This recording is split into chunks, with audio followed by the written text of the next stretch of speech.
with Sherry and Grace, and we are continuing our conversation with Pastor Christina Williams today. And this is a good one. If you are a woman, most likely you struggle with having a balanced life, and that's what we're going to talk about. So I really hope you enjoy this one. All right. Wow, we've been talking about some really great stuff with Pastor Christina. It's been awesome. And something that has really been on my heart, and as I speak with so many of my friends and other women, is this idea of having a balanced life. And I, have a small child at home. Sherry, you have 2 kids. Life gets crazy. I keep waiting it to slow down since Christmas. I mean, it was like, oh, it's Christmas, it's busy. Oh, after Christmas, it's still busy and crazy at times. So how can we find balance with our faith in God, our marriages, our children, our friendships, our health, just being able to have time to exercise, all of those things?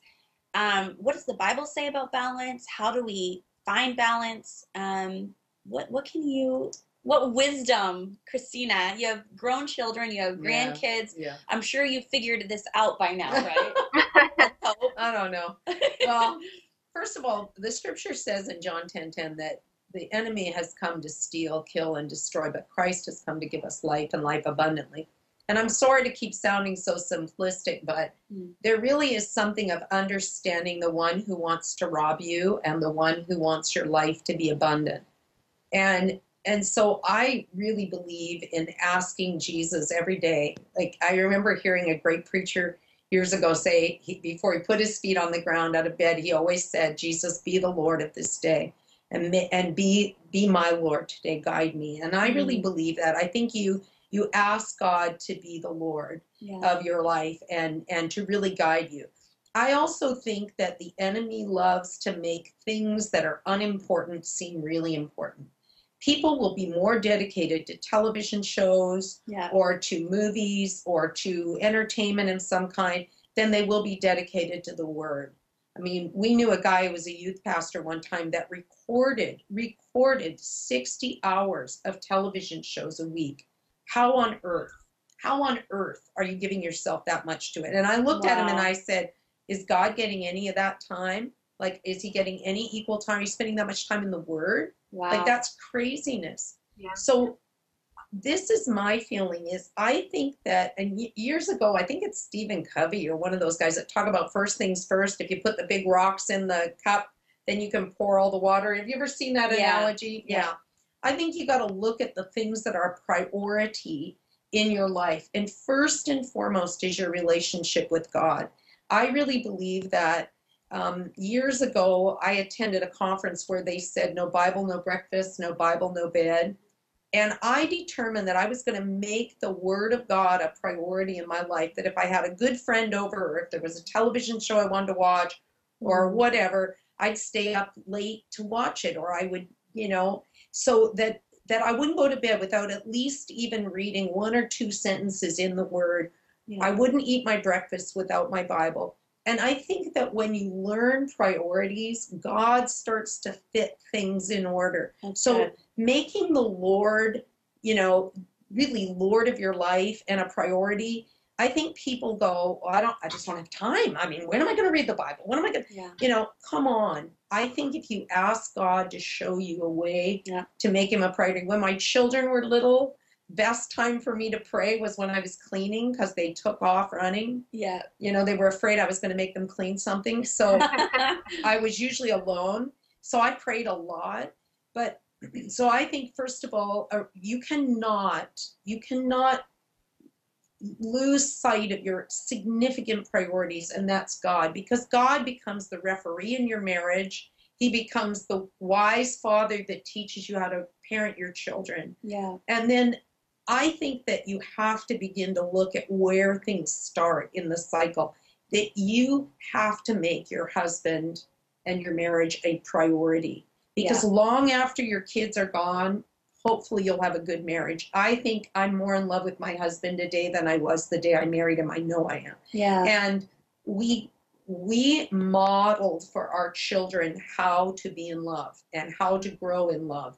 When we had been married 5 years, I sat across the table from my husband at our anniversary and I said, I'm Mummy, and I had determined that I wasn't the shepherd of the church, but I also wasn't the sheep. I was the sheepdog that ran around keeping all the sheep in line, and I was exhausted. Yeah.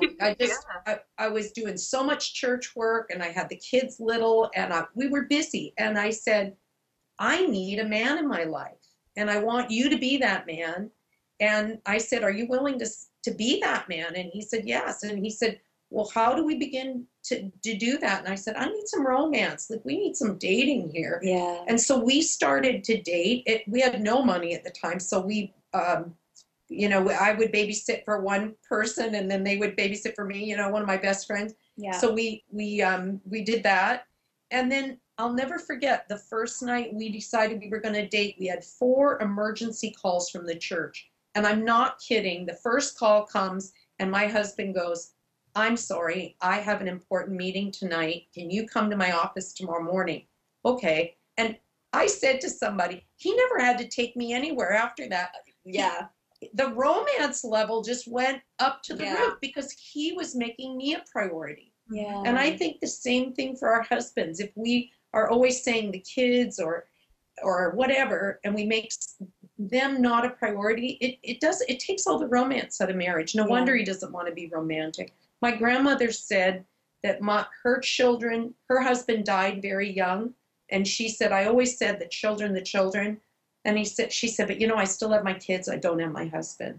I should have made him more important. So I think your husband, and then, like you said, you're modeling then how to date, how to love in front of your kids. My 9-year-old daughter, I performed my brother's wedding, and at the wedding, she's saying to her new aunt, well, if you want this to really work, you've got to date. My mommy and daddy date. Oh. And I thought, wow. Wow. Yeah. So, and now in Karina's marriage, they date. Yeah. So I think that you model how a marriage works. And so that's a priority. And then, of course, your children. I came into the ministry at a time when people said, I'll serve the Lord, and if I give God everything, then he'll raise my children. That's wrong. Yeah. It's wrong. My kids believed that most pastors' kids rebelled because they watched their parents run after emergencies in the church, so they decided to become an emergency. And I never wanted my kids to feel that anybody in the church was more important than them. Yeah. And so one night we were driving Karina to a recital in her senior year, and she said, Mommy, I feel so bad. You should have been at that meeting. You're going to this recital, you and Daddy. And I said, are you kidding? There's going to be tons of meetings in my future. There's only 1 or 2 more recitals with you. You're more important to us. That's right. And so our children were never robbed of their parents. They always knew they were a priority because Jesus, this is the big thing. Jesus modeled for us how to have a very demanding ministry and yet always spend time with his Father. He learned to send the crowds away. We need to ask the Lord, what is crowding in on the priorities of my life? How do I learn to send those crowds away? I've never regretted making my husband a priority, and I've never regretted making my children a priority. Yeah, that's right. Yeah, I think I see a lot of women struggle with this so much because they're involved in so many good things, and they're like, I don't, you know, I just met with someone last week, and she was an emotional mess, and she's like, there's nothing else that I can't take anything else out. I'm so overwhelmed. Life is so crazy, and I started going through, you know, the days that, you know, what about this day? What if you do? And trying to give her some helpful advice, and she'd be like, no, but I have this on this day and this on this day, and I just said to her, you know what? Maybe you just need to say, I'm taking a break from all of these for a month and focus on yourself. Maybe because someone said to her, you know, maybe you need to go on medication to kind of calm you down. And I said, I don't, that's a last resort. Yes, some people have chemical imbalances and things like that, but it just looks like you have so much going on that you're overwhelmed. And I said, so maybe you just tell all of those people that you meet with and all these Bible studies you go to and all these things, I'm taking a break for a month, and start going to the gym and start working out 3 or 4 times a week instead, and see how your emotional and mental state gets. And after a month of doing that, then reevaluate and go, okay, Yeah. do I need medication, or do I really just need to change some things in my life and Yeah. set my priorities straight? I'm so glad you said that, because we counseled a couple years ago that had their kids in this, they were in this, they were all taking classes at different colleges, and they were going a mile a minute. And we said, of course your marriage is falling apart. You guys are basically just running a taxi service and never seeing each other. And we challenged them in the same way. And they literally said, okay, we're going to take a whole semester and just stop all this stuff. And their marriage blossomed. Yeah. And I'm glad you said that, because years ago, someone came to us one Saturday night and they said, I just brought someone to Christ. I just prayed with someone to receive Christ. I'm going to bring them to church tomorrow. And when I got in the car, I went, oh, that poor person. And my husband looked and he said, you better change. You better ask God why your attitude's like that. And I began to pray about it. And the Lord told me to lay down everything I was doing at the church. And I kept going, well, what will I do? And it was like God kept saying to me, it doesn't really matter what you're going to be doing. You need to lay everything down. And I'm ashamed to say this, but we were at a leaders meeting one night, and God really was working on me. And he said, I want you to lay everything down, and I'm going to show you in this room who's going to take things that you're doing. I laid down 16 things I was doing in the church. That's pathetic. And that says I was filled with a lot of foolish self-importance that was not. And do you know what's interesting is one of the women that I laid down the children's ministry to, and the Lord specifically, I mean, I prayed about it all. Jesus spent all night in prayer about his disciples. I prayed about it all. Who do I lay this down to?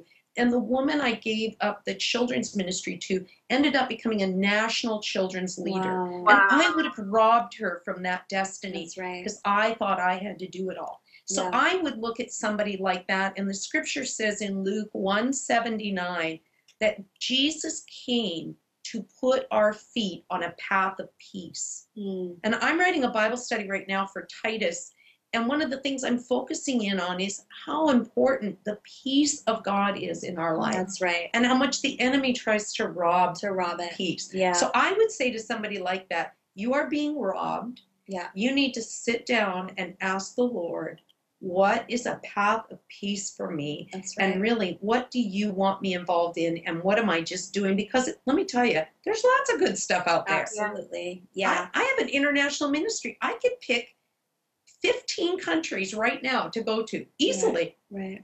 And I always say to our girls, it isn't that there isn't an abundance of countries to minister in. Yeah. It's where does God want us? And we really waited on the Lord and continue to wait on the Lord about that. So it isn't that there isn't an abundance of great things to do. That's right. It's what does God want you doing? Yeah. And let him put your feet on a path of peace. I think people get so worried about being involved in everything, they're killing themselves. Yeah.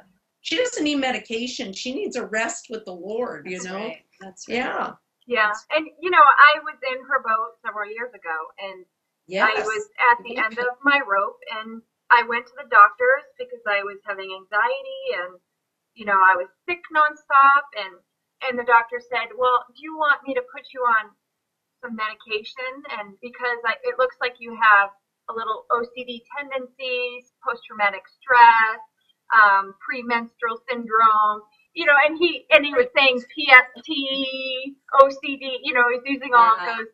And I'm like, so am I crazy? And he laughs and he's like, no, you just got a lot going on, and maybe you just need some help to relax.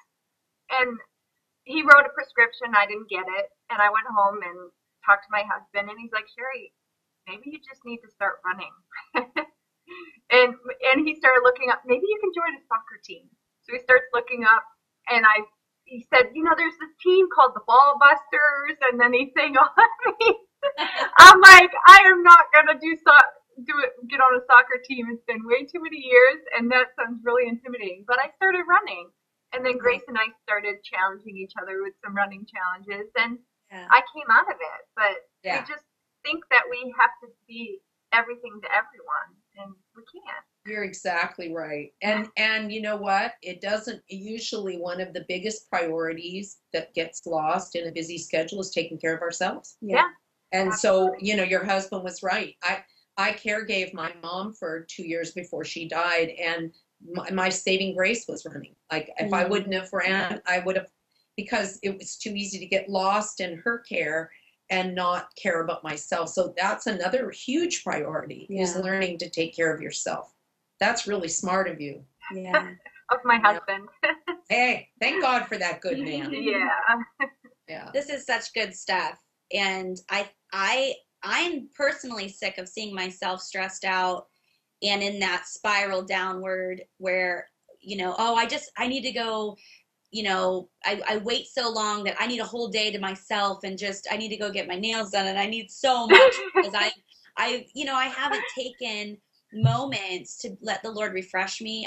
I've said yes to too many things. I've thought that if I don't do it, well, who would ever do it? And who could, you know, and that's a lie from the enemy that really I'm that important that God, that, you know, that someone else can't do it, or and I listened to the lie that, you know what, my husband will be fine right now. My child needs me, and it is hard when we have children young. They do need us. Yeah.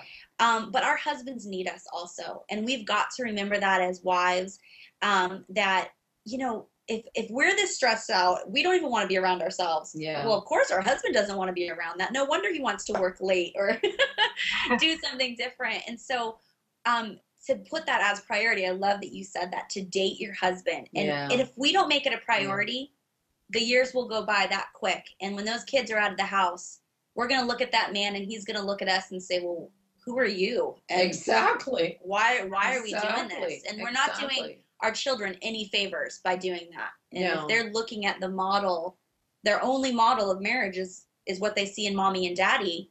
Well, I mean, I'm just really convicted of that before the Lord, I want to honor and love my husband and date him and give him time and give him my energy. So what needs to happen for that to take place? And know this, that children will model what they've seen. So how you model for Polly or model for your children how a woman responds to her husband and how a husband responds to a wife, then that's what gets replicated. And in our marriage seminars, I talk about how we learned early to have good conflict resolution. And what we've seen now is our kids just modeled that because they saw it. And so really, and I remember my daughter, when she was dating, there was a young man that was not treating her well. And she said, I'm sorry, I was raised to believe that a woman gets treated properly by a man and you're not doing that. Yeah. And I thought, well, wow, it's because she watched that. So I think we can rob our children. And the other thing is, I'm sorry, but you also give children the understanding that the world, the universe, circles around them. And they are so important that they're the Lord of this family. And they say, and it, you know, and that's a dangerous way to be raised. It's very, what do they call that? Entitlement, where they feel like, you know, I have to have everything. It's good for children to know that God is your priority. Yeah. And I'm sorry, mommy's having time with the Lord. You know, there's a great woman, Susanna Wesley, who had 19 children, spent 1 hour a week with every child individually. So that's a part-time job. And she found time to be with the Lord while her kids were playing in the room. She would put her head over her apron over her head and pray. Wow. I need to try that. You know, my old pastor, he grew up in a family of, I think there were 12 or 13 children, and his mom, in the afternoons, there was no place to go in their little tiny home. So she would go out to their single car, the only car they had, and she would sit in the back seat and she prayed and had her alone time with the Lord every single day. And those kids knew Mom was going to pray. Right. Well, Susanna Wesley ended up raising 5 ministers and missionaries because her children watched her relationship with God. Like, and that's the same thing with my old pastor.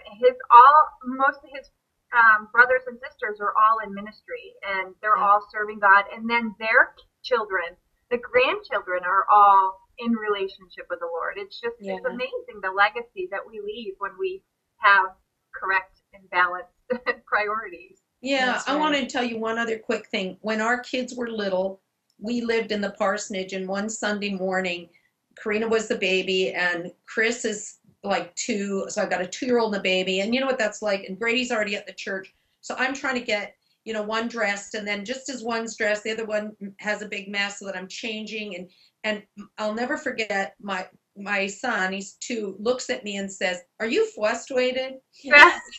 I realized, wait a second, I do not want to model for this child that we go to church in a snit every Sunday morning. And so I started asking the Lord, what will bring peace to our home on Sunday morning so that we go to church, happy. And one of the big things is, first of all, Grady and I promised that no matter what was going on, we would not start an argument on Saturday night. Put your teeth through your tongue and shut it. Do not discuss things that are going to cause conflict on Saturday night. We honor the Lord that way. Second of all, and my kids do this now, I would lay out 2 outfits for everybody. That way, and I mean down to the underwear, everything laid out Saturday night. Yeah. So that Sunday morning, okay, she just threw up and that outfit's gone. Well, now we got this one. Yeah. And because I wanted everybody, I didn't want somebody running around going, "Where's that shoe?" Yeah. And so there was no stress. And my kids do this now. They still do it, where everybody's laid out their clothes. Yeah. Everything's ready. So Sundays we move in peace. Yeah. And I just think that, that if you ask the Lord, he can show you ways to move in peace instead of in it's amazing how just that little thing of laying out everything Saturday night. So everything was ready Sunday morning, and we just moved in peace. It wasn't like, it wasn't a big drama. And I think we can also stress ourselves out by being ill prepared or not seeing the things that are seeking to consume us. The scripture says God could use the bush, but he didn't consume it. So there is a way for us to be used of the Lord and not be consumed. It's good. And the enemy wants us destroyed. So I think it behooves all of us to say, what is destroying me? One of the big things God's been taking me on the last few years is media fasts, where I take time away from the things that want to consume me and hear from the Lord. So whatever you need to do to send the crowds away so that you can hear the voice of God and move in peace, I think is essential. And I'm so glad you found it in exercise. That's wonderful. Yeah, now to get back into it. Yeah. I also think we have to give ourselves permission to recreate. I think we can get so busy caring for everybody else that we don't give ourselves permission to take care of ourselves. And that's really important as well. That's good. Well, that was awesome. We have just loved having Christina Williams, haven't we, Sherry? Yes, absolutely. It's been so good and so full of wisdom and insight. And thank you so much for listening and watching. And we would love to hear your comments. How do you balance your life? And what are some areas that you struggle in? Or where have you found that you've overcome that tension between balancing life and work and family and kids and all of it? We'd love to hear from you. So comment below and share our video. See you later. Bye.